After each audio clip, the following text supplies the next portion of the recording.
Breaking news here on the Dallas Cowboys Report. I am Tom Downey, and Mike Nolan, he's been fired as the Cowboys defensive coordinator.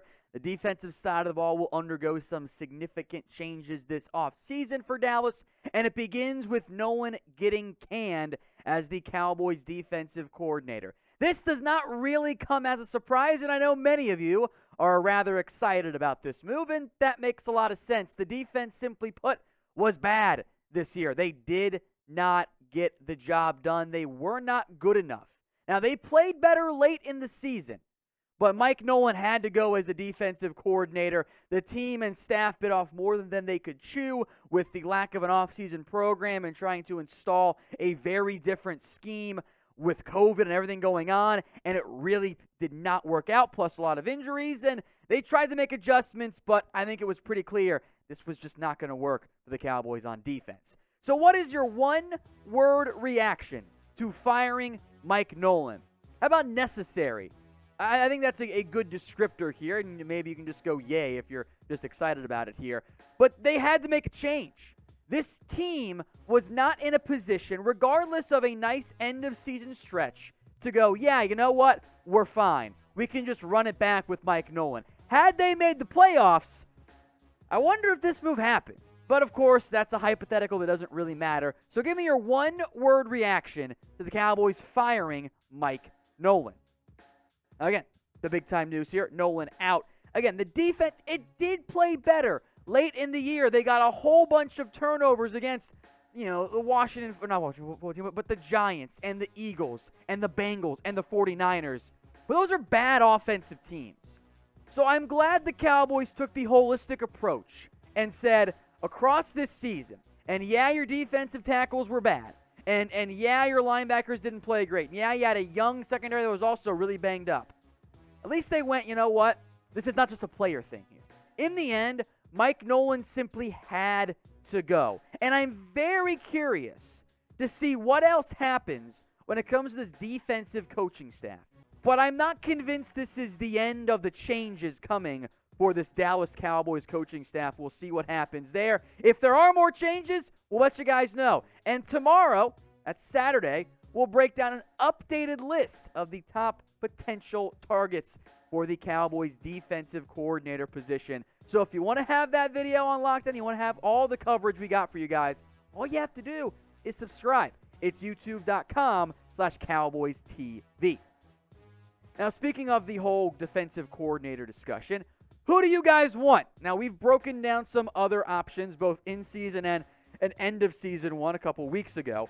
But I'm very curious who you guys want to hire as defensive coordinator, and I'll keep your guys' suggestions in mind when I build out my new top 10 list. But let me know in the comments who you guys want as the defensive coordinator. And oh, by the way, if you get the ad break here on YouTube, take advantage. Scroll on down and get your votes in. This question will be the pinned comment on today's video.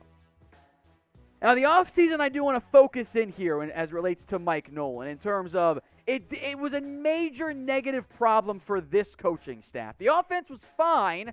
Remember, they kept the terminology the same. They kept the offensive coordinator.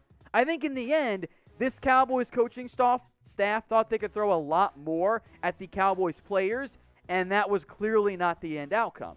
And I think the Cowboys have kind of learned their lesson this time, because I hope there's an offseason program. I hope there's the more traditional, OTAs and training camp and preseason.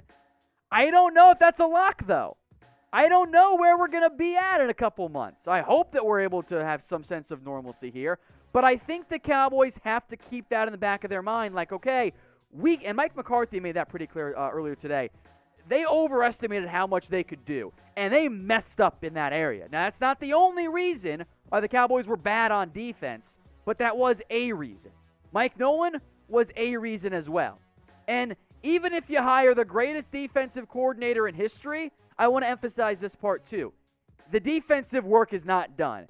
Just firing Mike Nolan alone does not fix everything wrong with this defense. Just like firing Jason Garrett last year doesn't overnight cause major fixes and makes everything great again for the Cowboys at the head coaching position. So, yeah, you had to fire Mike Nolan. And you do inject a certain amount of risk here.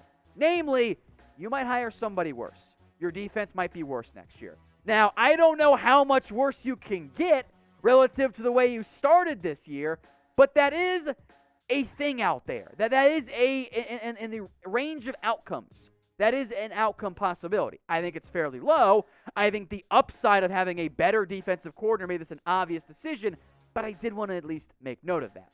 Now, today's show is made possible by our sportsbook partner. That's BetUS. Head over to chatsports.com/bet and use the promo code you see on your screen. That is Cowboys125. When you do that, you get a 125% deposit bonus. That's available at chatsports.com/bet when you use the promo code Cowboys125. All right, so Nolan out, a good decision, a necessary decision by the Cowboys. I do think, though, and we'll break down a full top 10 list tomorrow, or maybe even 12 if I'm feeling, creative that morning. George Edwards, I do think makes sense as a replacement candidate for the Cowboys. After going, wait, who the hell is George Edwards? He was on the staff this year. He was a defensive assistant. There was no position coach moniker for Edwards, but he's been a DC before under Mike Zimmer, who many of you guys know. He ended up leaving the Vikings this past season. There is some risk here. Hasn't really been a play caller for Minnesota. For those of you firmly established in that, hey, 4-3 versus 3-4 stuff, which is really just how you utilize your defensive tackles, and if you're going to stand up an edge guy, I kind of want to put DeMarcus Lawrence's hand back in the dirt, which I think George Edwards would do. So I would keep an eye out in terms of the internal candidates. I think George Edwards is really the only option on this current Cowboys coaching staff here. I don't think Jim Tomsula makes a lot of sense. And if you go with Edwards, who is different than Mike Nolan, I could see the Cowboys trying to toe this fine line of what we mentioned. Mike Nolan didn't work. But you also are a little bit worried about having to totally overhaul your staff with what could be an uncertain offseason program. Having someone on staff who is a different defensive mind and would utilize a different defensive scheme might be just enough balance that's what the Cowboys are looking for. And I am curious here to see just how much of a true search the Cowboys do. Because they did a search for DC technically, but it was a Mike McCarthy buddy. When they hired Mike McCarthy, they interviewed two people, Marvin Lewis and Mike McCarthy, of course. Will they cast a wide net this time? Will they look at the other fired Football Coaches Association, guys like a Gus Bradley, guys like a Dan Quinn? I'm very curious to see what ends up happening, so come along for the ride with us. Hit that big red button, subscribe, and don't miss any of the videos we put out here at the Dallas Cowboys Report.